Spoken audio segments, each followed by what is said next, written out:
دا غیو جهاد شهیدان زیاد تی چې کم جهاد شویو د منکرین ختم نبوت سره د حضرت ابوبکر صدیق رضی الله تعالی عنہ په دور کې ابوبکر صدیق رضی الله عنه دا هغه په دور کې د مسیلمة الکذاب سره چې کم جهاد شوی دی په هغه کې چې مسلمانان او صحابه کرام او تابعین کې قرباني ورکړي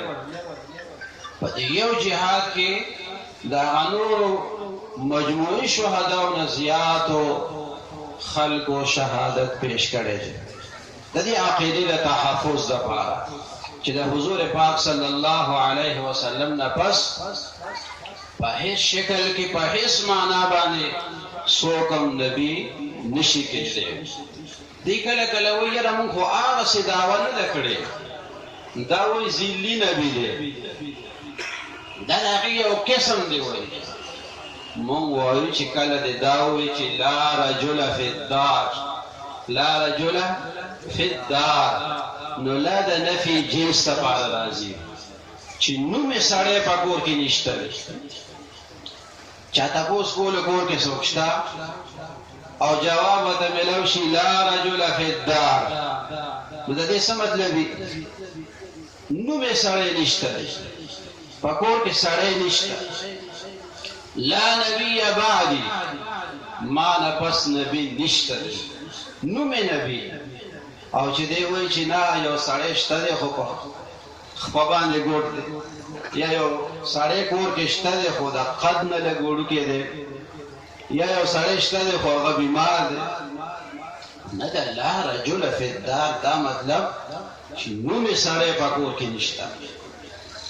تا الله شاه بخاری رحمت الله علیه کوړي کې تقریر کول خلکو ته وی چې د لا رجل فی الدار دا مطلب چې نو می سړی په کور کې نشته لا نبی بعدی نو می نبی د پیغمبر علیہ السلام د پس نبی نشته وی نبوت په محمد باندې تمام شو صلی الله علیه وسلم نشته پس له محمد انبیاء هغه سلسله الله تعالی پر حضور پاک صلی الله علیه وسلم سره رسول نو ما دا اسکول چې دې لپاره یو خدا پروګرامونه پکاري دا عقیده نوجوان نسل ته منتقل کول پکاري دا غي ذهن دې ته تیارول پکاري چې دغه چل بازو چل ول مجرد دوکانه کی زمونږ د علماء تاریخ هغه چې دې سلسله کې بنده ګوره حیران پاتې شي او دا د هغې د خدمات او برکات مولانا غلام غوث هزاروي صاحب هغه ته چا وایي چې د فلانه علاقه کې د ختم نبوت د عقیدې مخالفین پیدا شوي دي او تاسو راشئ هلته یو پروګرام وشي او دا صحیح عقیده خلکو ته بیان شي د ځان سره کتابونو بسته راواغسته او لاړ روان شو اډې ته ځي چې بس دوخې جمع واغه علاقې ته ځان ورسو دې دوران کې ورپسې په منډه باندې سوکراله وی چې هغه ماشوم کور کې چې کوم بیمار پروت و هغه په حق ورسېدو نو که تاسو راشئ او هغه جنازه وشي خلک به راځي نو غلام غوث هزاروي صاحب ورته وایي د زما د دې زوی دا جنازه دا فرض کفایي ده او زه فرض عین پس روان یم د قادیانانو مقابله فرض عین ده او جنازه فرض کفایي ده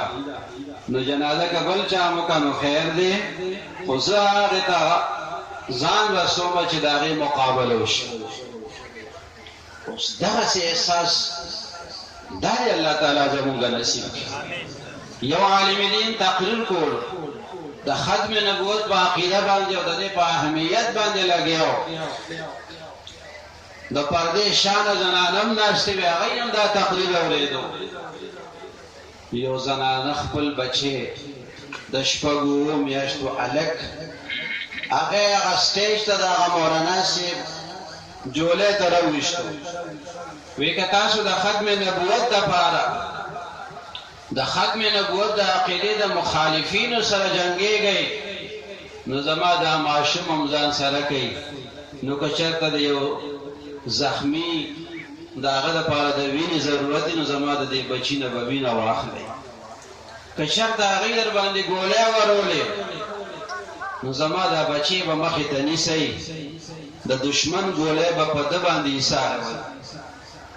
هغه عالم ورته وایي چې خورې الله تعالی دې تا ته جزای خیر درکړي چې ته د شپږو اوو ماشوم هغه ما ته په غېږ کې راغورځې او دا دې په سټیج باندې د ما زوی ناست دی او دا دې علماء کرام ناست دي او په پنډال کې مسلمانان ناست دي د دینی جذبې والا خلک راجمع شوي دي نو ستا څه خیال دی مونږ ټول به یو ستا د شپږو میاشتو دا ماشوم دا به مونږ قربانۍ ته وړاندې کوو دا ماشوم د خدای لوی کړي دله د الله د دین د خدمت توفیق ورکړي او د ده ضرورت به هغه وخت کې راځي چې په دې سټیج کسانو کې هم څوک ژوندی پاتې نشي او په دې میدان کې چې کوم ناست دي چې په دې کې هم څوک ژوندی پاتې نشي هلته به ستا د دې بچي ضرورت راځي د ختم نبوت دپاره اکابرین ختم نبوت شهدای ختم نبوت اسیران ختم نبوت الله نعره تکبیر عقیده ختم نبوت هادیانی و پیلانات دی قادیانانو چې کتل چې دا علما دومره په جوش او جذبه کې لګیا دي او عقیده د ختم نبوت خلکو ته بیانوي او زمونږ هغه مشن ناکامه کوي دی به بیا په علماو مقدمې جوړولې قسم قسم مقدمې چې یو عالم پکې پانسي شي دا نور به بیا رستو کېږي د دی دا خیال دغه سلسله کې ډېر علما د هغوی په باره کې دا خطرات پیدا شو چې یاره دی به قادیانان به پانسۍ ته رسوي یو عالم مولانا عبدالستار خان نیازی د هغه باره کې هم فیصله وشوی دی به پانسي کېږي او بیا د علماو کوششونه الله د قادیانانو هغه مشن ناکامه کو او دغه مولانا صاحب د پانسۍ د هغه کوټې نه او د هغه جیل نه راووت د جیل نه بهر خلک په استقبال کې ولاړ دي او هارونه ورسره دي او خیر مقدمي بینر یې لګولي دي خوشحالیان یې کوي چې مجاهد د عقیدې د ختم نبوت مولانا عبدالستار نیازي د پانسۍ نه بچ شو د جیل نه نن رها کېږي نو مونږ د هغه دپاره هرکلی وایو علما بار ولاړ دي او د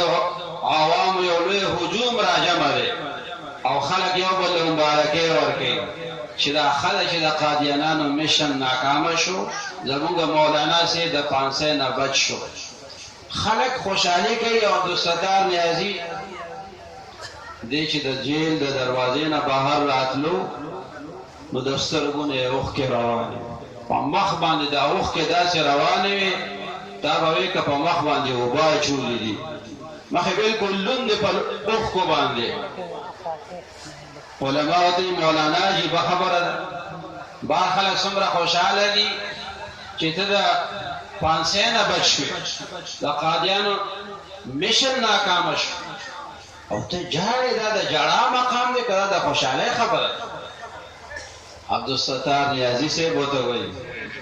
چې زه خو دې دپاره خوشحالېدم چې د خپل مبارک پیغمبر صلی الله علیه وسلم د ختم نبوت دپاره به زه قربان شم خو زه په دې خپل نصیب باندې جاړم چې دا قسمت به زمانو چې په دې عقیده د ختم نبوت باندې د قربانېدو موقع ماته راغلې وه او هغه موقع خطا شوه او زه د دغه سعادت نه محرومه شم زه په دې خپل نصیب باندې جاړم نو علما خو پوه خلک هغه بهر علما چې کوم استقبال ته راغلي هغه ته مولانا خفه کېږه ما ستا نصیب چې دی نو دا ښه دی تا ته الله تعالی د یو مجاهد کردار درکړی دی د ختم نبوت د عقیدې لپاره ستا ډېر خدمات دي خو دا اوس چې ته د پانسۍ نه بچ شوې یو فایده